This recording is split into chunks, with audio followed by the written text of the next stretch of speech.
Wash my clothes and make breakfast. My sister barked those words from the top of the stairs like she owned the place. Except she didn't. I did. My name is Riley Carson. I'm 29, and this is the story of how entitlement finally met its mirror. She stood there, robe tied loosely, hair in a messy bun, holding her phone like a queen issuing commands. "You heard me, Riley," she said, smirking. "It's the least you can do since I'm watching over the house while you play boss lady at work." The laugh that almost escaped my mouth would have given everything away. Because what she didn't know, what no one in the family knew, was that I'd already decided this was her last week here. I'd let her move in 6 months ago after she claimed she was figuring things out. 6 months of unpaid rent, unwashed dishes, and endless passive-aggressive remarks about how career women forget their families.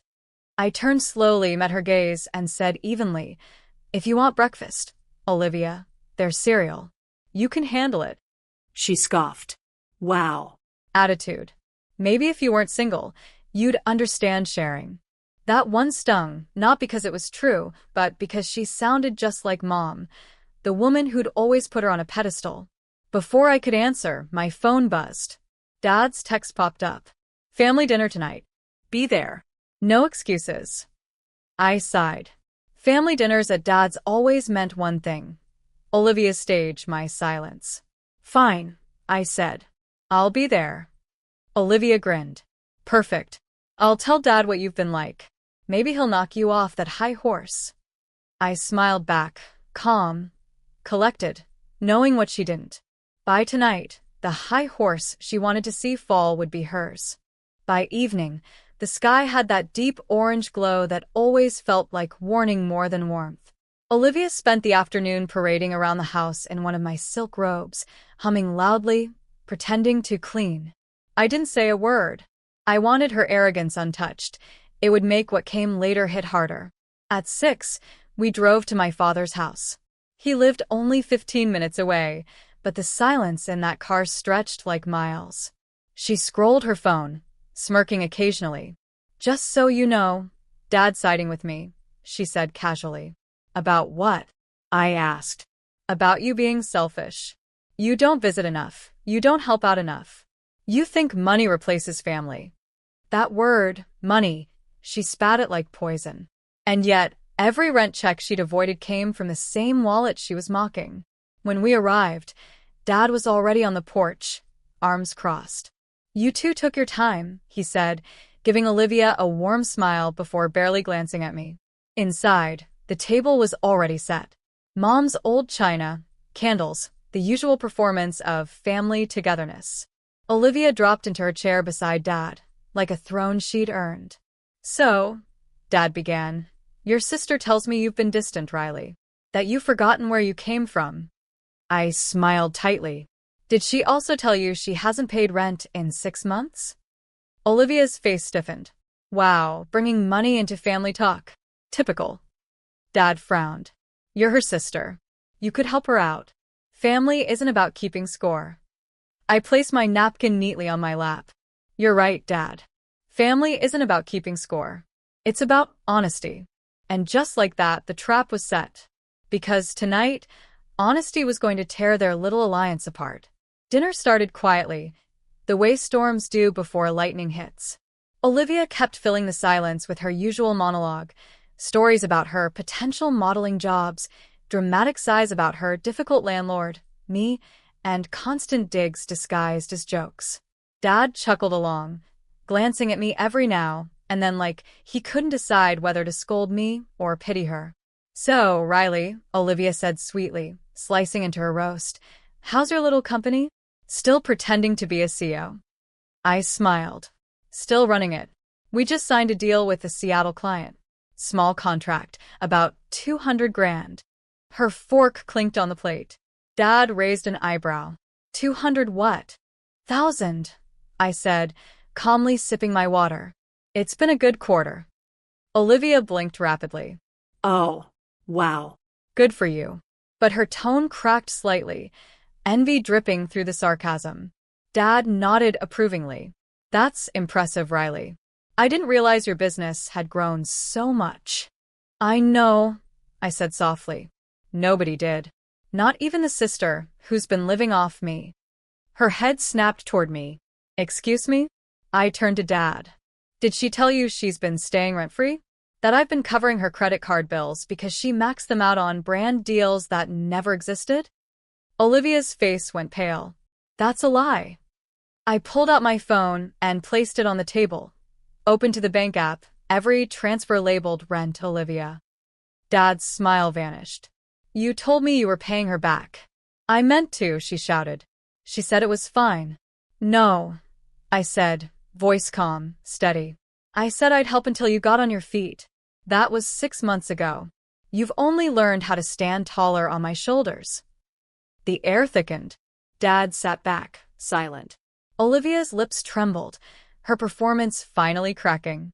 The truth was finally louder than her voice. And I wasn't done yet. The silence that followed was almost satisfying. Almost. Dad leaned forward, elbows on the table, voice low. Olivia, is this true? She stammered, eyes darting between us. She's exaggerating. You know how Riley is dramatic, controlling. I laughed softly. If being responsible makes me controlling, then sure. But if you're going to talk about drama, Olivia, maybe tell him what you did last week. Her eyes widened. Don't. Go ahead, Dad said sharply. What did she do? I slid my phone across the table again, this time opening a photo, Olivia posing in front of my car, captioned, "Early birthday gift from my generous sister." Dad frowned. You bought her a car? I didn't, I said. She borrowed it for errands and posted that online. I found it when one of my clients mentioned it. Olivia's face drained of color. It was just for fun. Fun, I said quietly. You humiliated me publicly, pretended I was your sponsor, and then had the nerve to call me your maid this morning. Dad blinked. Your what? I repeated it slowly, letting every syllable cut through the air. She called me her maid. He turned toward Olivia, voice rising. You said that to your sister? The one putting a roof over your head. Her lips quivered. I didn't mean it like. Dad cut her off. Enough. The same man who'd ignored my years of exhaustion now looked at her like he was seeing her for the first time. And then, for the first time, he looked back at me and said, almost quietly, Riley, you should have told me. I met his eyes. I tried. You just didn't want to hear anything that made her look bad. This time, he didn't argue. He just sat there, the king without a kingdom, realizing who'd really been holding it all together. Olivia's fork clattered against her plate, the sound slicing through the tense air. She pushed back her chair, face flushed. You're turning this into some big drama to make me look bad. I didn't raise my voice. I didn't need to. You did that all by yourself. Dad rubbed his temples, exhaustion replacing anger. Enough. Both of you. But his eyes stayed on her. That was new. Mom appeared from the kitchen, wiping her hands on a towel. What's going on? Olivia seized her moment. She's lying, Mom. She's trying to embarrass me in front of everyone. I turned to Mom. You want proof? I opened the payment receipts again, scrolling to the last one. Every month, $1,200 straight to her account.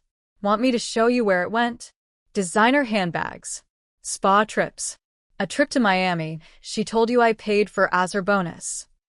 Mom's jaw tightened. Is that true, Olivia? Olivia's voice cracked. She said I could. She didn't mind. I didn't mind helping, I interrupted.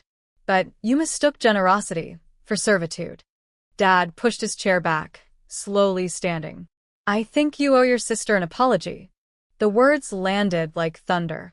Olivia froze, her usual defiance fading into disbelief. You're taking her side?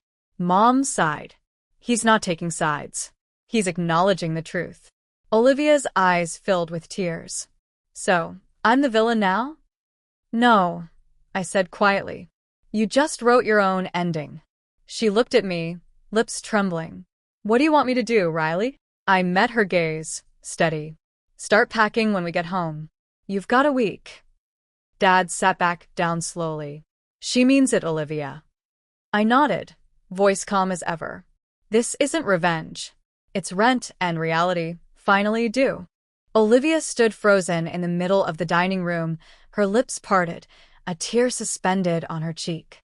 For once, she had no script, no snappy comeback, no way to twist the story. Dad exhaled slowly. "Pack your things." His voice was low but final.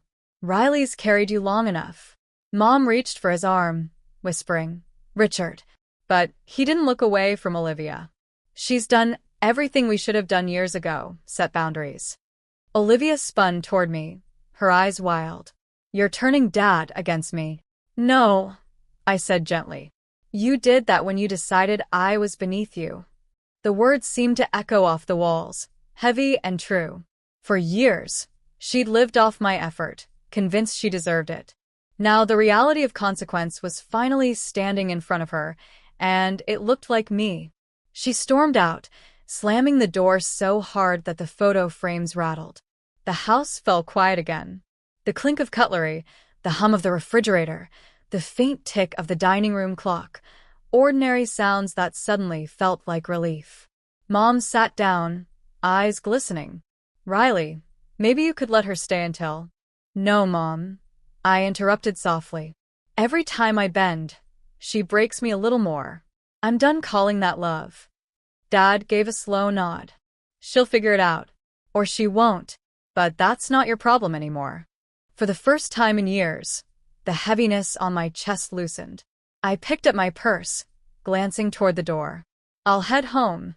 I've got a long week ahead. Board meeting tomorrow." Mom's voice trembled. "You've changed." I met her gaze with a calm she didn't recognize. No, Mom. I'd just stopped apologizing for surviving. Outside, the night air felt colder, but my spine felt warm, unbent, alive. The week that followed was quiet, too quiet for Olivia. On Monday morning, I found her halfway through packing, muttering under her breath about ungrateful people and family betrayal. She didn't look at me when I walked past. I didn't push. Silence had become my new power. By Wednesday, she'd posted one of those cryptic stories on social media. When people show you who they are, believe them. Fake sisters exist too. I didn't even flinch, because by then, my phone was full of messages from people congratulating me on my company's new partnership, the same deal Olivia once mocked as pretend. Friday afternoon, Dad called. His voice was softer this time. "She's leaving tonight. Just give her grace, okay?" "Grace doesn't mean access," I said gently. "She'll have both when she learns respect." He sighed. "You sound like your grandmother." "Good," I replied. "She never raised beggars." That night, Olivia dragged her suitcase down the hallway, pausing by the front door. "Dad says you'll regret pushing family away," she said, voice trembling. I met her eyes. "No, Olivia." "I regret letting family push me down." For a moment, she almost looked human again, lost, small, unarmed. Then she turned and walked out into the cold, headlights washing over her before disappearing down the street. When the door clicked shut, I sat on the couch and exhaled, realizing how long I'd lived with someone else's noise echoing inside me. Peace was foreign, but it was beautiful. I texted Dad one last time. "She's gone. And I'm okay." He replied minutes later. "Proud of you." It wasn't victory. It was balance. And balance felt better than revenge ever could. A month later, the holidays rolled in, and for the first time in my adult life, the season felt light. The apartment was quiet except for soft jazz, cinnamon candles, and the slow rhythm of peace. Mom called that morning. "Olivia wants to come home for Christmas," she began carefully. I smiled to myself. "She already has a home, Mom. Maybe she'll find herself there." That silence said everything. Later that evening, I hosted a small dinner for my closest friends and my mentor, Naomi. The table glowed with warmth, laughter spilling like music, the kind my family never learned to hear. Naomi raised her glass. To boundaries that become bridges, not cages. Everyone clinked glasses. I held mine a moment longer, letting the weight of her words settle. After dinner, I opened my laptop to approve the new initiative at the foundation, the Restart Fund, a program for women rebuilding their lives after family betrayal. The irony wasn't lost on me. I'd become exactly what I needed years ago. At midnight, a knock echoed through the hallway. Ethan answered, then turned to me, whispering, "It's Olivia." She stood there, bundled in a coat too thin for winter, eyes red but not angry. "I got the job you sent me," she said quietly. "I know," I replied. "Congratulations." She hesitated, then added, "I'm sorry, Riley." I nodded. "Then start by being kind to yourself. That's where it begins." She nodded back, and for the first time, it didn't feel like a performance. She turned and left, the snow swallowing her footsteps. I closed the door and leaned against it, breathing in the scent of pine and peace. Some stories don't end with forgiveness. They end with understanding. And sometimes that's enough.